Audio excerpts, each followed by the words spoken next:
Day 3 of the Mark's Boss 429. We made good progress yesterday, Jonas and I, and he beat me out here this morning, as usual. So what are you up to there, Jonas? Cleaning the... Getting those all cleaned out? You know, all this glue stuff off. Yeah, so that's pretty good. What you want to do is get the lacquer thinner, you know, and really get it off the edges like that. Everything on this side. In here it doesn't matter as much, but if you can get this, the rolled edge right there, Right there. and this rolled edge, Okay. you don't have to worry about all that down there too much. Okay. So you decide to put gloves on today. I'll go harder to get off that bottom ledge. So how's your fingers look? You're pretty stained up? Yeah. No, I got them clean. Oh, you I got them did? clean, but it took a It while. took a gallon of lacquer thinner or what? Not quite. Yeah, so okay, so you can work on those a little bit, and then we want to put all this stuff away. These pieces, steering wheel, all these interior pieces. This can go in like with that door hardware, these two pieces, windshield wipers. I'm gonna I still have to get the rest of the wiring harness out, and we want to put that in something that box that up as well. So I've got another container out in the back of my truck, and a couple containers if you need them. So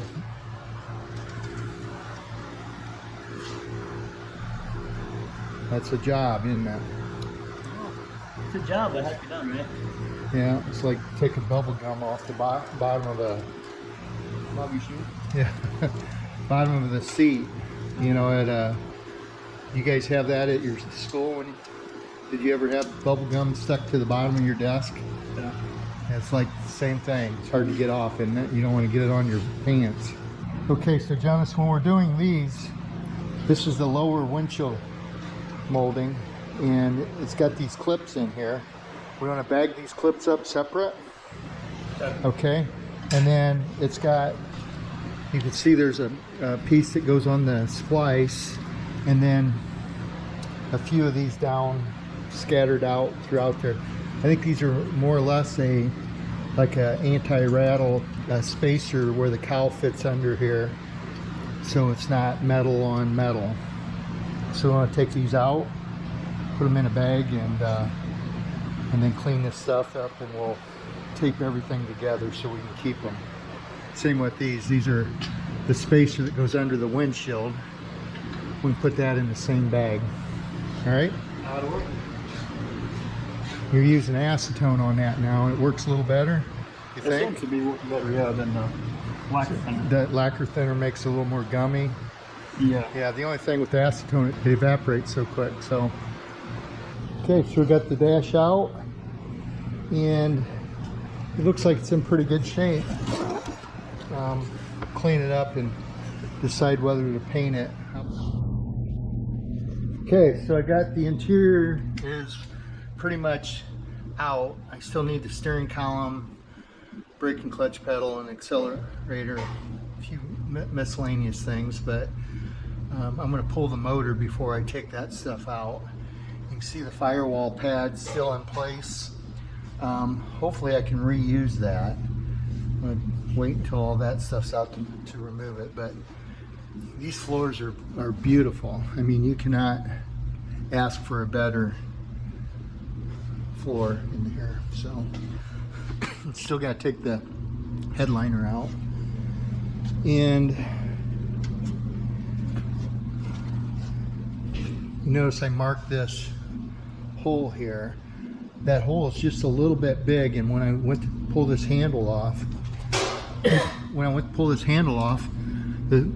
nut was halfway pulled through that. So over time, I think it's wore itself out. So I'm going to hammer that down and probably tack it just a little bit, so that hole's smaller. Those are things that you want to kind of notice as you're taking it apart. Anyway, so pull the heater box out.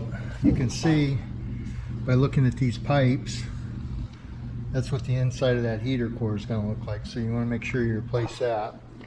Here's the heater core inside the plenum here. So we're going to, Jonas should clean it. We can clean this up at some point, but we'll just put it in storage for right now. Again, here's a kind of a neat thing that Ford did. They wrapped this with tape.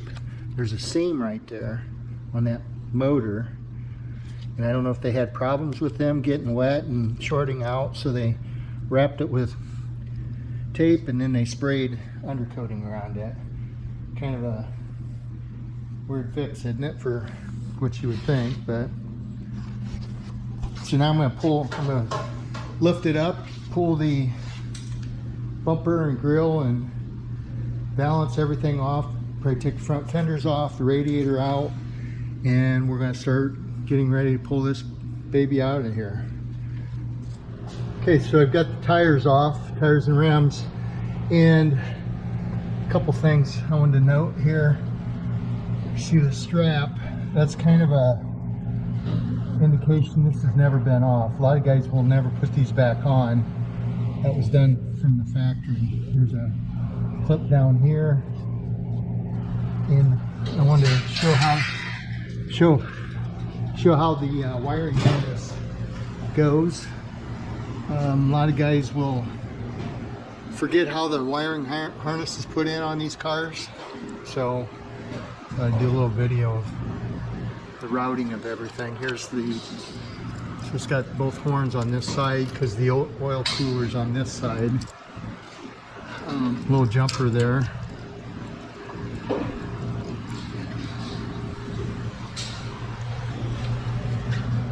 Over here we got the same thing. We got this clip or this strap on here. Again, that's kind of unique. I mean, that for judging, they look for stuff like that.